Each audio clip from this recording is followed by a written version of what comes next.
Hello student, welcome to Standard Ninth History. Let us continue Chapter 3 India's Internal Challenges. In the previous lecture, we have seen the topic communalism, and in that topic we have seen that how it is a bigger challenge before our country. Now in this lecture we are going to study the regionalism. So let us begin regionalism. Regionalism means having excessive pride about one's religion, about one's region. So earlier we had seen communalism, that is excessive pride related to one's religion. Here it is region where we are residing, where we are staying. Suppose we are from Maharashtra, so we have excessive pride of Maharashtra. Some people stays in Gujarat, then they are proud of their region. So in this way, but when it leads to excessive pride, then there is a problem.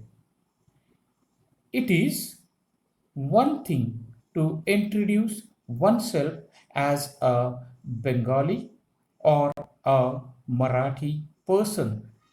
But if I think that because I am a Bengali or a Marathi, I am superior to other from other provinces, it can be termed as excessive regional pride. So, if I say that I am staying in Maharashtra and therefore I am greater than you people, you are from Bihar, you are from Madhya Pradesh, and you are inferior, then this is called excessive pride. So, I am superior to others from other provinces. It can be termed as excessive regional pride. The love for one's province turns morbid due to this kind of an excessive regional pride. It is natural to feel love for one's province, but it should not become abnormal. So, uh, it is normal that we are staying in Maharashtra, but when it becomes excessive, then it becomes abnormal. So, one should be proud of its region where he's staying, but not excessive of it, because uh, the main thing is we are Indian.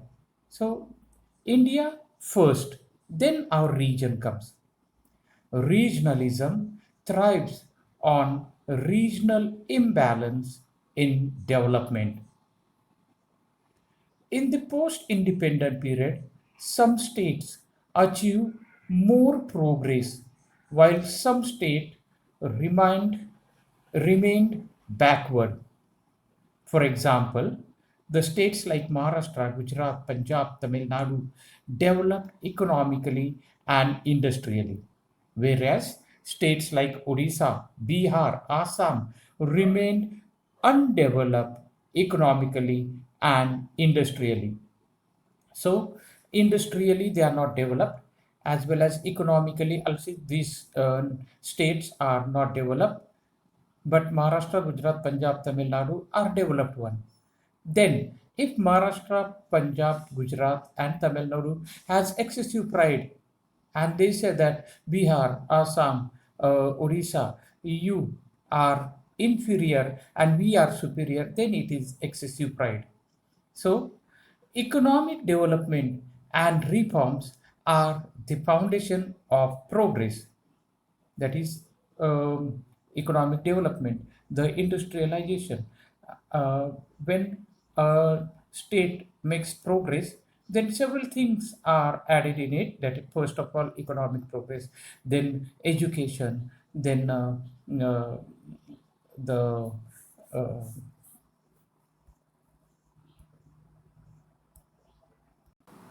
then the politics, etc.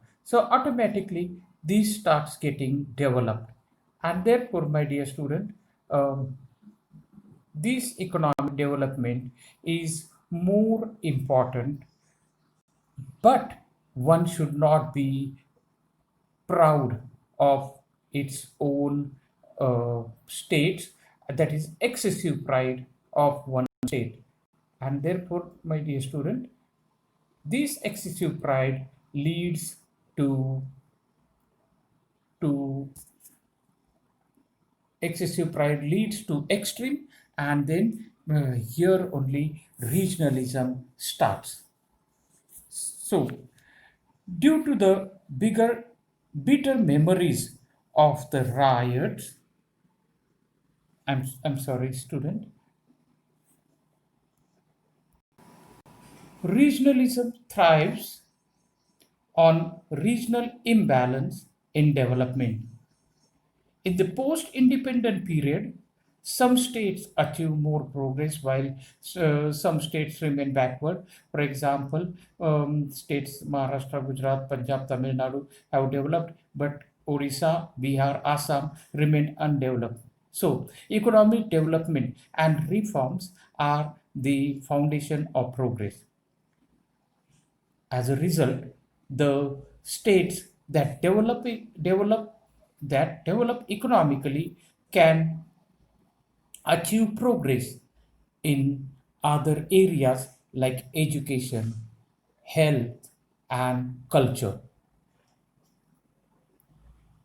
The state which have not developed in this manner remain backward in education and civic amenity. Now, civic amenity means the facilities which government gives us. For example, the roads, then the street lights, the water facilities, and so many other facilities which government gives. That is called civic amenities.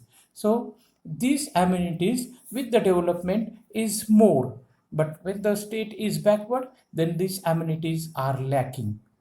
The opportunities of development available to people in developed states are not possible for people in backward states.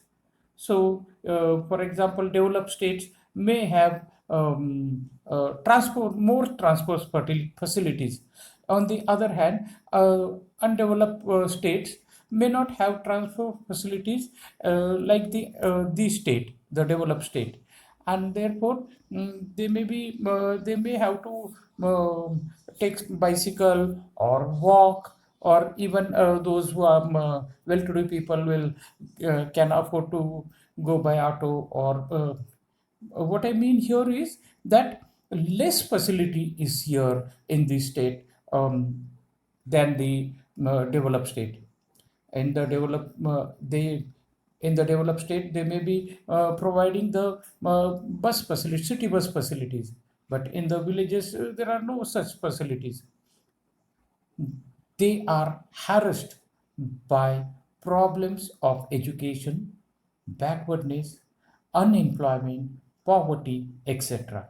So these are the problems where states are not developed. Education is not spread in the villages, in the remote areas, and therefore backwardness is there. Because of that, unemployment is on large scale, and it's depend that poverty, the unemployment is there, and therefore poverty is there. So they are all interlinked. They begin to think that they are being cheated, they are being kept away from the benefits of development. Because of this, the understanding between state is broken. This, in turn, has a negative impact on national unity. So, the understanding between state is broken. That and therefore people don't believe on the nation. That why our state is lacking behind than the other state. Why equally it is not distributed, the amenities, the facilities, the industrialization, the education, and therefore they start thinking the economic imbalance that has and that has the economic imbalance that has endangered this understanding needs to be set right. Our government makes effort in that direction. So we have to see that every states are given equally rights and equal opportunities, so that all the state of India develops, and no one should feel that they are lacking behind, and impartiality or partiality is done, and government is impartial towards the others, and not the towards some. So in this way, they should not feel regionalism can affect development. Regionalism can affect developed as well as undeveloped states. The people of developed states begin to believe that they are superior due to their superior history and culture, and hence they have developed that much.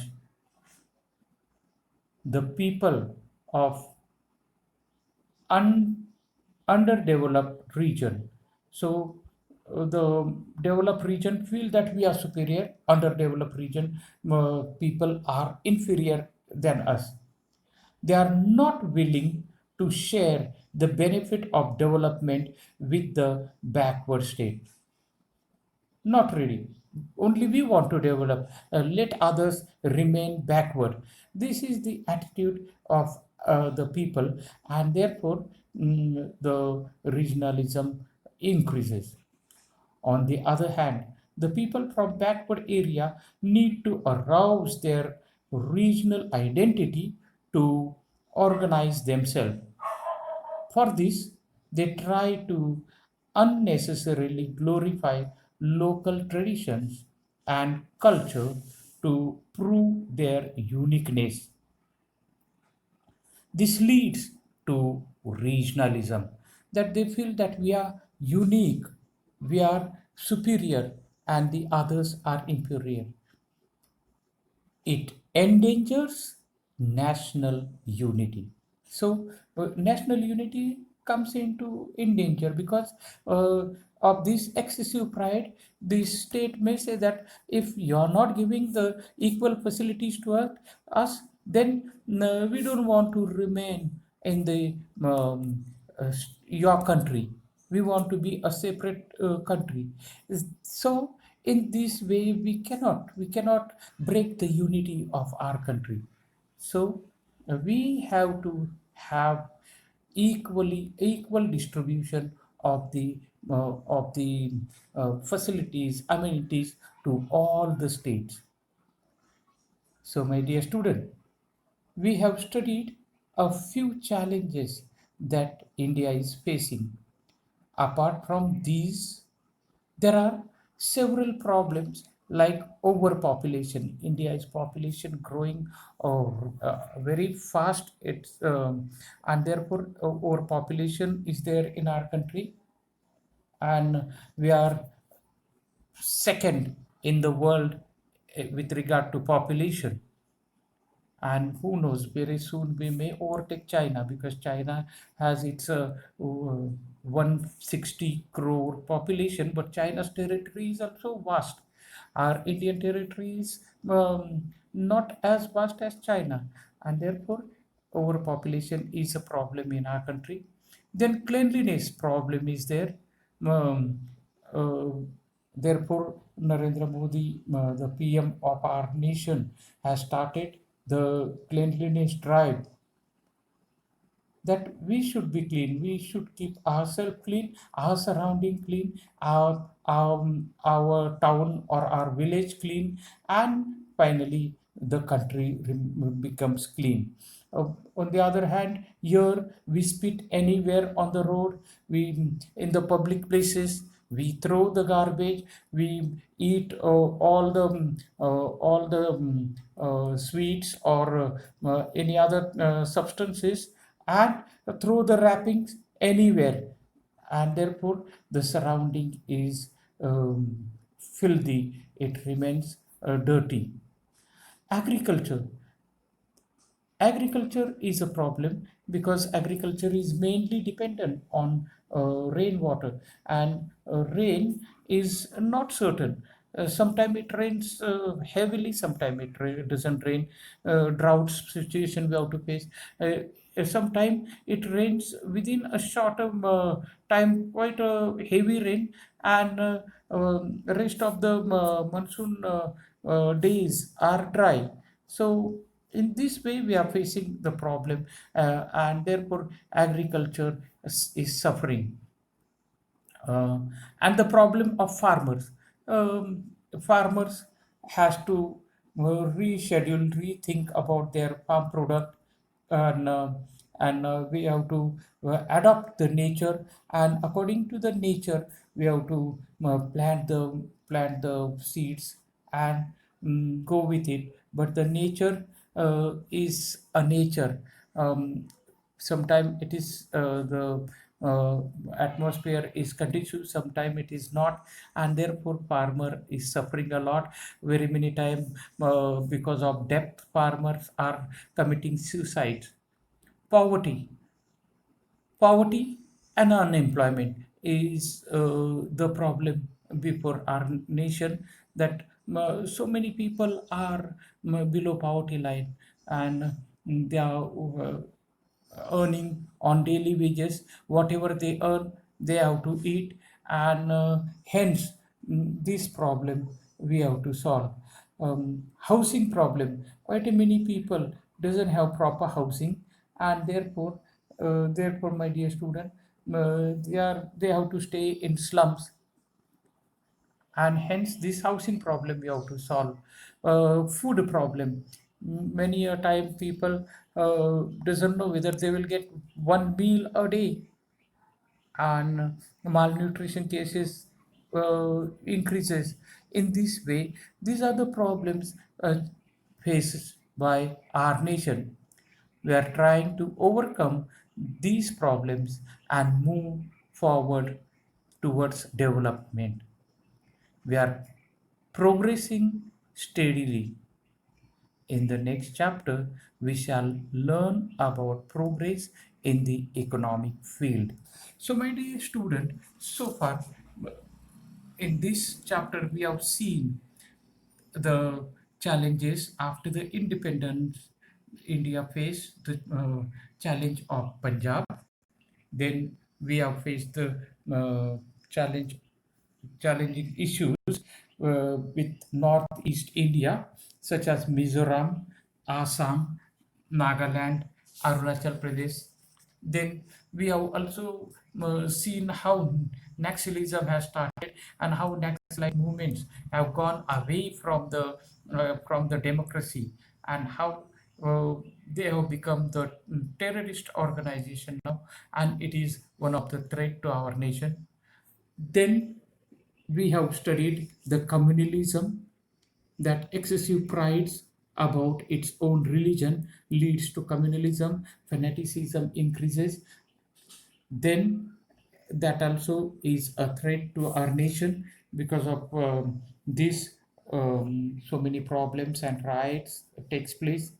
Regionalism is another problem, another challenge before our nation, that because of these, some regions are underdeveloped, some regions are developed, and then people from underdeveloped should not feel that they are inferior, and the others should not feel that they are superior, and they should not be neglected. So overall development of our country should take place.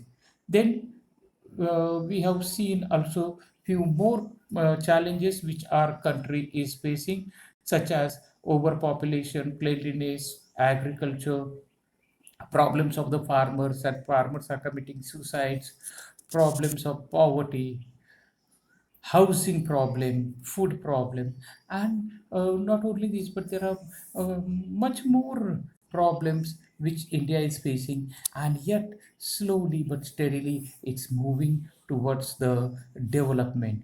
So that's all. Please read the lesson, my dear students. Go through the lesson nicely. Then try to understand the terms, solve the exercises, and also the homework which I have given you. Try to solve it and get ready for the next lesson. Next time we will study the geography lesson. Till then, goodbye. Have a nice time.